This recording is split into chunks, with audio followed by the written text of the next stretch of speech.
మహాభారతం పురాతన భారతదేశంలో ఇప్పటివరకు వ్రాయబడిన 1,00,000 సంస్కృత శ్లోకాలతో కూడిన పొడవైన ఇతిహాసం హస్తపుర యొక్క అంతిమ సింహాసనం కోసం కురుక్షేత్ర యుద్ధంలో పోరాడిన రాజు కుటుంబానికి చెందిన 2 శాఖల కథను చెబుతుంది.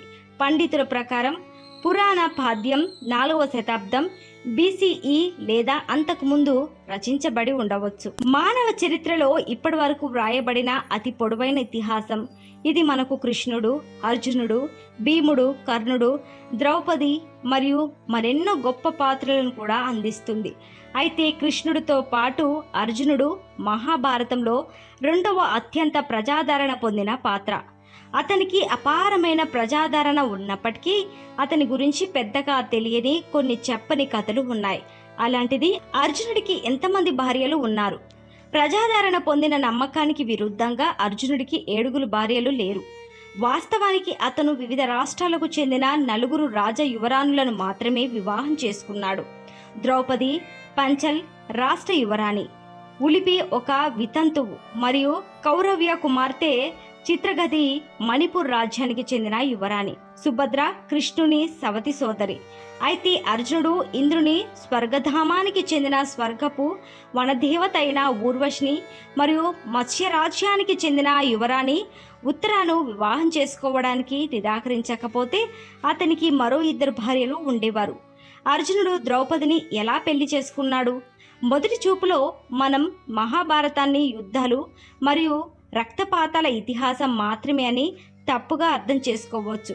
కానీ క్లిష్టమైన మానవ భావోద్వేగాలు యొక్క ఇతర అంశాలను నిశితంగా పరిశీలిస్తే మనం ప్రేమ మరియు కరుణ యొక్క కాంతిని కూడా చూడవచ్చు. అర్జునుడు మరియు ద్రౌపది మధ్య ప్రేమ ఎవరికీ దాచబడలేదు.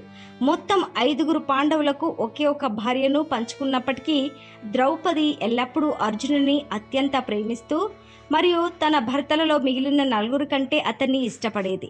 ఆమె తన 5 భర్తల ఇతర భార్యలను వారితో ఒక రాజభవనంలో ఉండనివ్వకూడదనే కఠినమైన షరతును ఆమె ఉల్లంఘించి అర్జునుడి 2వ భార్య సుభద్రను వారితో ఉండటానికి అనుమతించిందనే వాస్తవం ద్వారా ఆమె అర్జునుడిని ఎంతగా ప్రేమిస్తుందో మీరు చూడవచ్చు.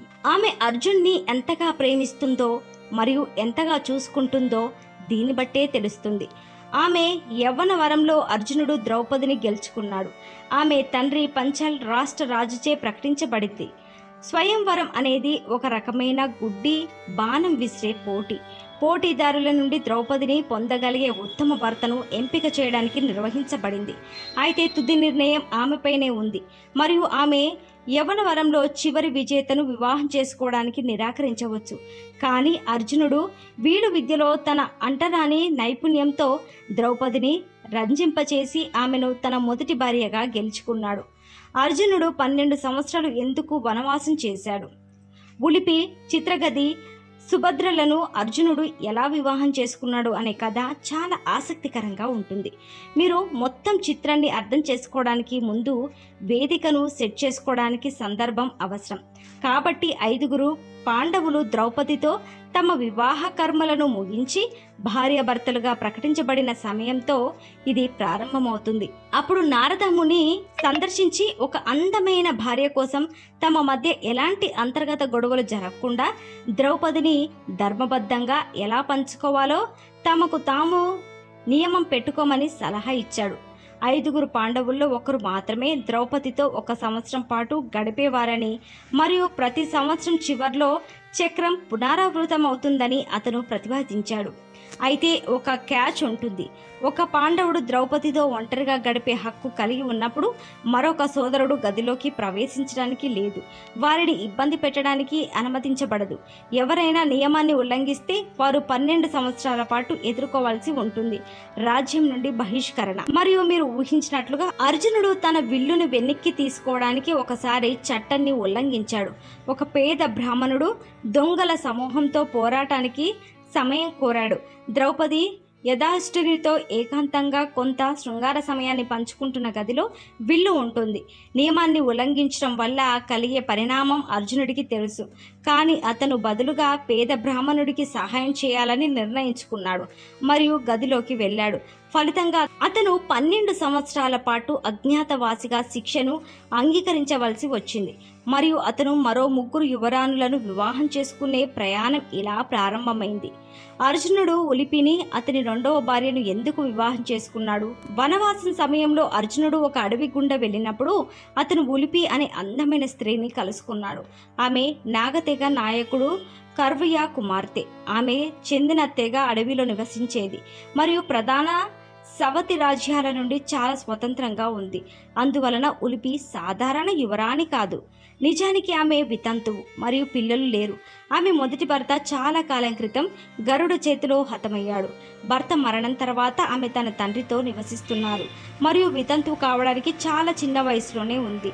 ఉలిపి తన జీవితంలో దాదాపు ఆశ కోల్పోయింది. కానీ ఒక సాయంత్రం అర్జునుడు వనవాస సమయంలో అతను ఉన్న ఆశ్రమానికి సమీపంలో ఒక నదిలో స్నానం చేయడం చూసింది.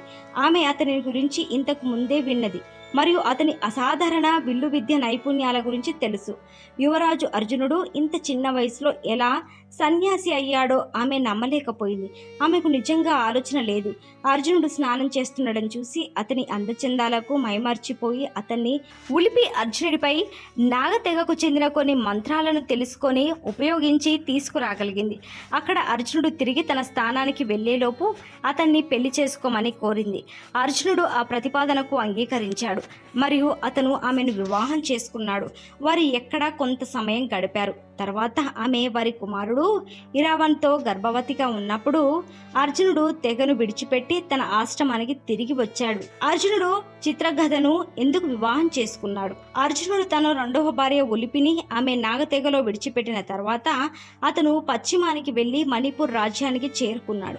అక్కడ అతను మణిపూర్ యొక్క అద్భుతమైన అందమైన యువరాణి చిత్రగదను కలుసుకున్నాడు. ఒకరోజు అతను ఒక ఆలయం ద్వారం వద్ద విశ్రాంతి తీసుకుంటుండగా చిత్రగద అతనిని గుర్తించి అతనికి ఆహారం ఇచ్చింది. ఆమె అతని అందాన్ని చూసి మైమర్చిపోయింది. కానీ అతని పట్ల వెంటనే ఎలాంటి ప్రేమను చూపలేదు. తర్వాత ఆమె తన రాజభవనానికి తిరిగి వెళ్ళినప్పుడు ఆమె తన తండ్రి చిత్రవాహనానికి అర్జునుడు తమ రాజ్యాన్ని సందర్శించడం గురించి చెప్పింది. రాజు ఉద్వేగానికి లోనయ్యాడు మరియు అర్జునుడు అంగీకరించిన రాజభవనంలో తమతో ఉండమని ఆహ్వానించాడు. కొంతకాలం తర్వాత అర్జునుడు కూడా చిత్రగదంపై మనసు పడటం ప్రారంభించాడు. ఆమె తన మంత్రముగ్ధమైన అందంపై ఉద్దేశపూర్వకంగా అతనిని ఆకర్షించడానికి ప్రయత్నించింది. కాబట్టి అతను చివరికి ఆమెను పెళ్లి చేసుకోమని ఆమె తండ్రిని అడిగాడు. ఆమె తండ్రి చిత్రవాహనుడు ఒక షరతుతో ప్రతిపాదనకు అంగీకరించాడు. షరతు ఏమిటంటే అర్జునుడు చిత్రగదను వివాహం చేసుకోవచ్చు, కానీ ఆమె మణిపూర్ను విడిచిపెట్టదు మరియు ఆమె సంతానం కూడా ఇక్కడే పుట్టి పెరుగుతుంది. అర్జునుడు మళ్ళీ ఇచ్చిన షరతుకు అంగీకరించి చిత్రగదను వివాహం చేసుకున్నాడు. అర్జునుడు వెళ్ళడానికి ముందు 3 సంవత్సరాలు అక్కడే ఉన్నాడని, వారికి బాబృహవానుడు అనే ఒక కుమారుడు ఉన్నాడని చెప్తారు. ఇక అర్జునుడి 4వ భార్య సుభద్ర గురించి ఇప్పుడు తెలుసుకుందాం. అర్జునుడు ద్రోణాచార్యుని విద్యార్థిగా ఉన్నప్పుడు అతను గదను కలుసుకున్నాడు మరియు వారు సన్నిహిత మిత్రులయ్యారు. వారి సంభాషణలో గద కృష్ణుని సవతి సోదరి గురించి తరచుగా మాట్లాడుతుంటాడు. ఆమె మరెవరో కాదు, సుభద్ర. అతను తరచుగా సుభద్ర యొక్క విజయాలు మరియు అందం గురించి చర్చిస్తూ ఉంటాడు మరియు ఆమె అద్భుత కథలను వినడం ద్వారా అర్జునుడు ఆమెతో ప్రేమలో పడ్డాడు. అర్జునుడు చిత్రగద మరియు వారి కుమారుడు బాబృహానులను మణిపూర్ రాజ్యంలో విడిచిపెట్టినప్పుడు అతను కృష్ణుని కలవడానికి ద్వారకకు వెళ్ళాడు. నిజానికి అర్జునుడు సుభద్రను ఆమె స్వయంవరంలో గెలవకముందే కొన్నాళ్ళుగా ప్రేమిస్తున్నాడు. కాబట్టి అర్జునుడు చివరికి కృష్ణుడిని కలిసినప్పుడు అతను మొదట వారి రాజకీయ సమస్యల గురించి చర్చించి తన సవతి సోదరి సుభద్రను వివాహం చేసుకోవాలనే కోరికను తెలివిగా చెప్పాడు. కృష్ణుడు అంగీకరించాడు. అప్పుడు కృష్ణుడు అర్జునుతో తన సోదరి కూడా తనను చూడాలనుకుంటున్నట్లు చెప్పాడు. అయితే శ్రీకృష్ణుడు అన్నయ్య బలరాముడు సుభద్రను అపహరించాలని ముందే ప్లాన్ చేసినందున శ్రీకృష్ణుడు అర్జునుడిని సుభద్రను ఆమె అనుమతితో అపహరించాలని సూచించాడు. అయితే అది గొప్ప సలహా. అప్పుడు అర్జునుడు సుభద్రను సమీపించి తనను వివాహం చేసుకోవాలనుకుంటున్నారని అడిగాడు. సుభద్ర అంగీకరించింది. మరుసటి రోజు అర్జునుడు ఆమె రోజును సందర్శించే ఆలయం నుండి ఆమెను తీసుకొని నేరుగా ఇంద్రప్రస్థానానికి బయలుదేరాడు. అర్జునుడికి ఇష్టమైన భార్య ఎవరు? అర్జునుడికి మొత్తం 4 భార్యలున్నారు. వారిలో ద్రౌపది మరియు సుభద్రతో మాత్రమే ఉన్నాడు. అతను మిగిలిన 2 భార్యలు ఉలిపి మరియు చిత్రంగదతో కొంతకాలం గడిపిన తర్వాత వారి సొంత రాజ్యంలో విడిచిపెట్టాడు. కాబట్టి అర్జునుడు ఎవరిని ఎక్కువగా ప్రేమించాడో నిర్ధారించడం కష్టం. చాలామంది పండితుల ప్రకారం అర్జునుడు ద్రౌపదిని తన భార్యలందరికంటే ఎక్కువగా ఇష్టపడేవాడు. అతను సుభద్రను ఎక్కువగా ప్రేమించేవాడట. సరే, ఉలిపి అతన్ని పెళ్లి చేసుకోమని బలవంతం చేసింది మరియు చిత్రగద అతన్ని పెళ్లి చేసుకోమని మోహించింది. కాబట్టి అర్జునుడికి ఇష్టమైన జాబితా నుండి బయటపడ్డాడు. మిగిలిన ఇద్దరు భార్యల నుండి అర్జునుడు ద్రౌపదిని తన ఇతర 4 సోదరులతో పంచుకోవాల్సి వచ్చింది మరియు ప్రతి 5 సంవత్సరాలకోసారి మాత్రమే ఆమెను కలుసుకోగలిగాడు. కాబట్టి ఆచరణాత్మకంగా చెప్పాలంటే అర్జునుడు తన జీవితంలో ఎక్కువ భాగం సుభద్రతో గడిపాడు. ద్రౌపది సినిమాల్లోకి రాకముందు వీరిద్దరూ ప్రేమలో ఉన్నారు. అర్జునుడు ఏ యువరాణిని పెళ్లి చేసుకోవడానికి నిరాకరించాడు. అయితే ఎందుకు? మహాభారతంలో అర్జునుడు ఇంద్రుడిని, స్వర్గధామం యొక్క ఖగోళ వనదేవత అయిన ఊర్వశిని మరియు మత్స్యరాజ్యపు యువరాణి ఉత్తరను వివాహం చేసుకోవడానికి నిరాకరించకపోతే అతనికి మరో 2 భార్యలు కూడా ఉండేవారు. ఇలాంటి మరిన్ని ఆధ్యాత్మిక విషయాల కోసం మన ఛానల్ని సబ్స్క్రైబ్ చేయండి. ధన్యవాదాలు.